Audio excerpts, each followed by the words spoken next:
The spring has come, the flowers are blooming, we have sunny, beautiful days, and it feels like life has meaning again. In celebration of switching from seasonal affective disorder to regular depression, we buy ourselves that little cute floral dresses, organize elaborate picnics with cheese and strawberries, and take way too many photos with every cherry tree that we see. In other words, it's cottagecore time, or at least if you're in the northern hemisphere. But alas, everything seems prettier on the surface, and if you dig deep enough, you get to the same problematic things that are part of our society and daily life. Hi everybody! Today I wanted to delve into an aesthetic that is becoming more and more popular right now, especially with the beginning of spring, which is cottagecore, and discuss the good, the bad, and the ugly. Cottagecore started rising in popularity in the beginning of the word that contains a 19 in it, because we were staying at home and trying to invent for ourselves a new life. Cottagecore is an internet fashion aesthetic that celebrates an idealized rural life and developed through the 2010s until being named on Tumblr in 2018 and subsequently exploding in popularity in 2020. It values traditional skills and crafts such as foraging, baking, and pottery, and is related to similar nostalgic aesthetics movements such as grandmacore, farmcore, goblincore, and fairycore. It has been also called an aspirational form of nostalgia, as well as an escape from many forms of stress and trauma. It's like Animal Crossing in real life, in which you get to take care of your plants, harvest apples, catch butterflies, and live a calm and peaceful life. The New York Times described it as a reaction to hustle culture and the advent of personal branding. It's basically running away from the fast-paced life we have in the city and opting for a slower, more fulfilling life in the countryside. Main components for building a cottagecore lifestyle is having longer, loose-fitting, flowy dresses and skirts, making pressed flowers and crowns from meadow flowers, building a garden with herbs, vegetables, fruits, or flowers, living on a farm near a forest and having domesticated animals, sending handwritten letters, owning at least one vintage tea set, live in a cottage or farmhouse, practice cross-stitch or embroidery, baking simple rustic recipes like pies, muffins, and bread, read outdoors, write poetry, and make sure that every piece of furniture has either mushrooms, frogs, or little flowers drawn on them. The movies that influence this aesthetic are basically all the Studio Ghibli movies like Kiki Delivery Service, My Neighbor Totoro, but also Alice in Wonderland, The Sound of Music, Picnic at the Hanging Rock, Anne of Green Gables, Moonrise Kingdom, and also the Tinkerbell movies. Some notable literature would be the books of Beatrix Potter and Jane Austen, and notable YouTubers making videos in the aesthetic are Darling Desi and Lizishi. I hope I'm pronouncing her name correct. Personally, whenever I don't really feel like cooking and need that little energy boost, I like to put one of her videos in the background to make it feel like I'm not the only one cooking. Important disclaimer before jumping into discussing the aesthetic and the possible issues surrounding it. At the end of the day, these are just clothes, and if they make you feel happy, nobody should be able to tell you what you can and cannot wear. I myself find the cottagecore aesthetic so beautiful and peaceful, and has definitely been a great emotional support pillar in the last few months. At the same time, it is important to remain aware of the different issues, historical references, and ideologies behind the aesthetics that we choose.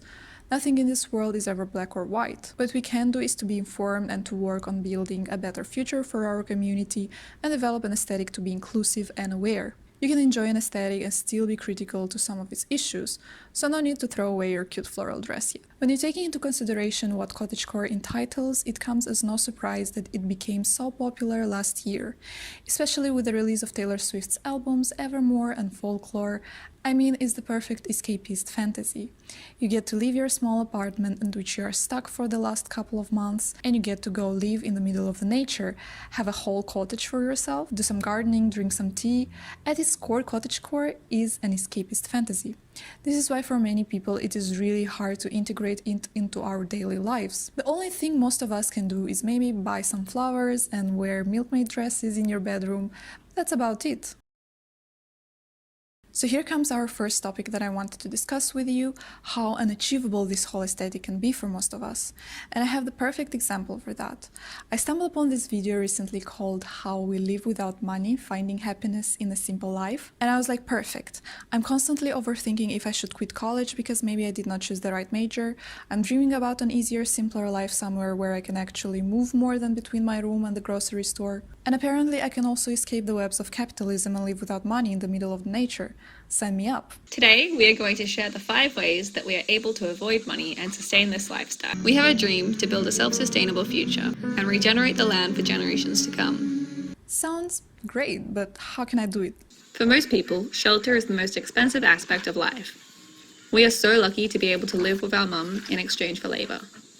This system lets us live without rent, and in exchange, our mum receives the much needed help. Also, you basically live with your parents and you help around the house, which can be great. Intergenerational households can be such a great thing, especially if you have a close relationship with your family. But I still don't get, how are you or your mom living without any money? Our house and farm have been built using passive solar systems so that we don't need heating or cooling. We have solar electricity and hot water and collect all of our own water. So our bills are very minimal. But how did you get those solar panels? I think those also cost money. The next way that we avoid money is by growing our own food. We grow as much as possible. Right now, in these summer months, jambu, jackfruit, longans, green papaya, mangoes, and some cherry guavas. Yeah, but how do you get the land and the animals and the food for the animals and the crops? Nowhere in the video is expected it's said about the sources of income of their parents, so it's not really living without money, it's more like living without making any money and spending your parents' money. I really love the comments under this video. Step 1. Live on a massive property inherited from your grandparents. Cool. That much land would cost so much in today's prices. You still need money at the start, money to buy land, money to buy goat, chicken, dog, and seed. When you have already what is needed and you are self-sufficient, you don't need money anymore. How to live without money? Live on the property and in the home of someone who does. I think you got the point. And I'm not saying you should be sending hate to these girls or anybody that I will be talking about in these videos. They talk about really important stuff like being self-sustainable, be creative with the food that you already have, mend and repair your stuff instead of throwing it away, but they fail to realize how misleading their title is. They don't live without money, they live on the money of their family, which are two different things. And this is where it gets tricky. Cottagecore is an escapist fantasy. It is the idea of leaving the modern capitalistic society and live in the nature. But in order to do that, it seems that you need money to begin with. So you need to climb and be at the top of the capitalistic ladder, have lots of money to buy land and a house, and only then you are really able to escape it. Most of us are renting our whole lives and don't have money to even buy one little apartment. So then cottagecore becomes reachable only to the people that don't really have a reason to even want to escape the modern society. It's like that meme with the struggle of success, or rich people saying that money doesn't make you happy. Maybe not, but it does get you healthcare, not having to worry about tomorrow's rent, being able to feed yourself and your family, getting to buy tiramisu whenever you want. I'd say that's pretty close to happiness. Cottagecore is about running away from your old unfulfilling life to the new exciting clean slate life. Despite its followers often taking a progressive outlook on life, the aesthetic has also been criticized for the romanticization of the Eurocentric farming life, and in the context of North American and Australian settings, a celebration of the aesthetics of colonialism. The whiteness of the aesthetic is increasingly drawing criticism, very much like dark academia. If you mindlessly scroll through any social media through the cottagecore tag, you cannot but notice the lack of diversity and representation. This really great article by ID talks about the colonialist undertones of the aesthetic. We tend to think of history as this objective selection of facts, and imagine Victorian era as a white Western European era, but it wasn't. Henry Navarro, a designer, activist, and associate professor of fashion at Toronto's Ryerson University says, "Classic literature was written by white people, so of course the main characters are white people. But we were right there in the spices they cook with, the ink they write with, the cotton for their dresses. You never see the characters in movies gardening. It's a tableau. You just see white people moving through those spaces. You don't see what's happening in the background." Another tweet thread I found was how cottagecore sometimes starts to look more like plantation core. This aesthetic becomes even more difficult to analyze in the context of the American history. We all remember the infamous plantation weddings, like for example Blake Lively's and Ryan Reynolds' wedding, which took place at Bond Plantation in South Carolina. Since then, they already apologized for it. They would say about their wedding, "It's impossible to reconcile. What we saw at the time was a wedding venue on Pinterest. What we saw after was a place built on devastating tragedy." A beautiful mansion and sprawling estate cannot be separated from a horrifying violent history. Even though the intention is to find a place for celebration or a backdrop for beautiful pictures, these places are also monuments of American slavery. This shows once again how how difficult it is to separate a cute aesthetic from the cultural and historical implications. For many people, the cottagecore aesthetic has meant the rejection of modernity and the strive for the rural spaces as time capsules, something untouched by man and history, and in perfect balance with nature. What they fail to realize is that modern rural spaces are still part of the system that discriminates and marginalizes people of color. Some critics of the cottagecore aesthetic would talk about how they try to resist this nostalgia based on the colonialism past and continuing since. This blogger from Tumblr would write, "By contrast, what frustrates me about cottagecore is that it represents a desire to try and escape the system, to isolate yourself from everything bad. But you can't, because in America at least, the cottage, that commune, will be on stolen indigenous land. I'm from a rural area. I know many people who live in intentional communities and communes and have dreamed of living in one myself. I dream about having a vegetable garden too, but we need to be aware of who these dreams have historically hurt and left out." What is weird is that the cottagecore fantasy is so furiously anti-modern, and at the same time it fails to realize that it may be romanticizing the colonial past. Why is modern necessarily seen as being at odds with nature?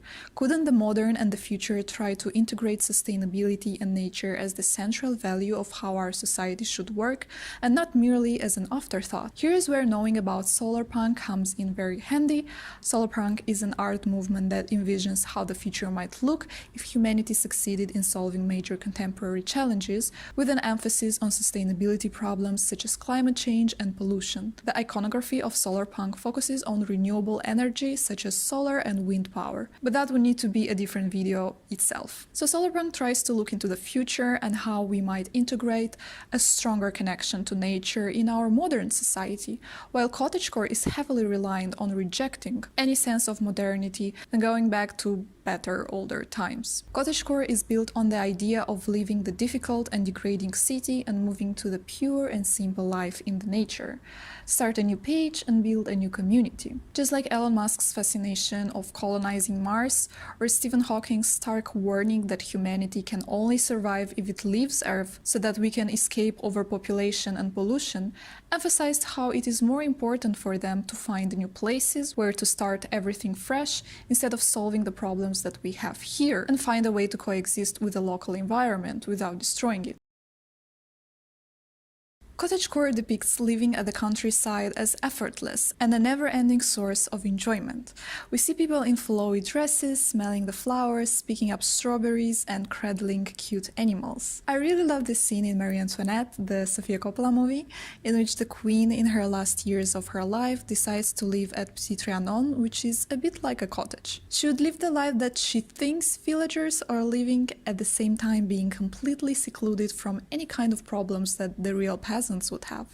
Besides the fact that she is literally the queen and never has to worry about money, all the farming duties would also be performed by her servants.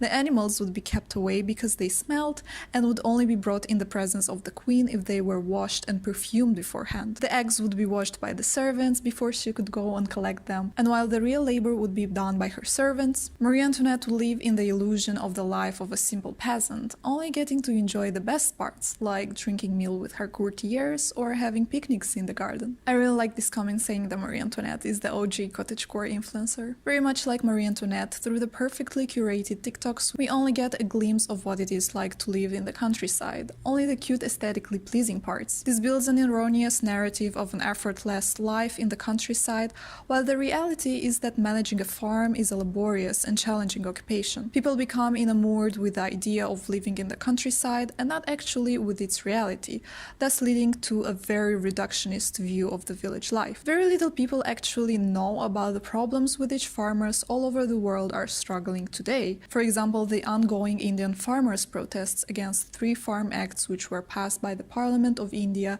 which dismantled the committee structure that would guarantee farmers to be paid a minimum price, and instead making the process extremely unregulated, driving down the prices of the produce. Or how thousands of Eastern European farmers would be disregarded from the essential worker narrative, while workers were flown out to Western European countries, and many times were forced to sign contracts in a language they do not speak, finding upon arrival that their hours are longer than promised, their pay was smaller, and little protection against the word with 19 at the end was given. These are just a few of the struggles that real-life farmers are facing each day, and they do not fit so well into the cute floral cottagecore aesthetic anymore. And while I know it is so easy to try to escape into a rural fantasy, it is also important to realize that this is only a fantasy, and that our community is in desperate need for us to remain informed and work towards building a better future in the real world. All in all, even though I do not think there is anything particularly wrong with wearing floral dresses and having picnics in the sun,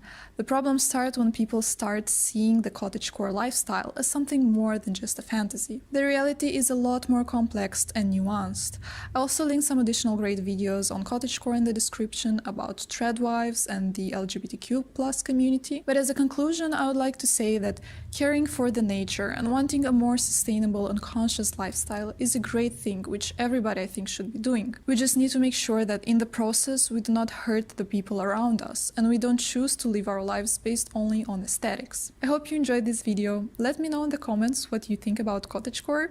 Do you love this aesthetic? What do you think about its implications and issues? To get the chance to see more videos like this, do consider subscribing. I hope you have a wonderful day and I'll see you very soon. Bye!